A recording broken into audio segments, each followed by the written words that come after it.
डरावनी रूह का पीछा। एक रात की बात है।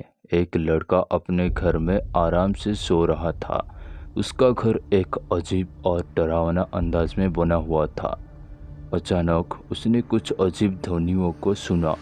उसने अपनी आंखें खोली और देखा कि एक रूह उसे चिढ़ रही थी। रूह चिल्लाई और उसे देखकर हंसी उड़ाने लगी। लड़का उठ गया और भागने की कोशिश करने लगा, लेकिन रूह उसकी ओर बढ़ती जा रही थी। वो अपने कमरे से बाहर निकला और दौड़ते दौड़ते घर के दरवाजे तक पहुंच गया।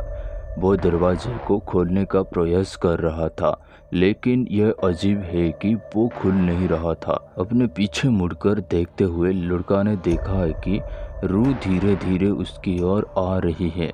उसने दौड़ते हुए घर के अंदर जाने की कोशिश की, लेकिन रूह उसकी राहों में खड़ी हो गई और उसे रोक लिया। लड़का डर से कांप रहा था और उसने देखा कि रूह उसे नजदीक ले जा रही है।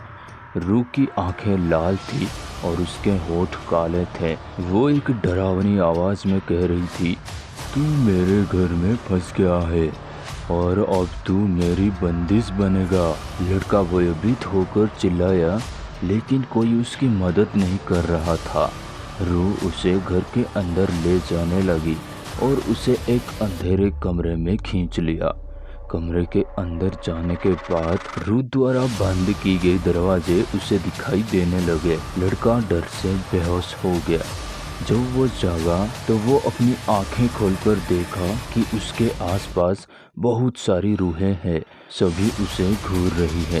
वो अपने को उठाने की कोशिश करता है, लेकिन वो बंद कमरे में जकड़ गया है। रूहें उसे अपने पास खींचने लगी और उसका अंत महसूस करती थी। लड़का डर से चिल्लाने लगा, लेकिन वो कोई भी ध्वनि नहीं कर पा रहा था। सुबह हो गई और लड़के की लाश मिली। सभी लोग वहां आए और देखा कि वो मर चुका है, लेकिन उसके आंखें खुली हुई है और उसके चेहरे पर डर की झलक थी।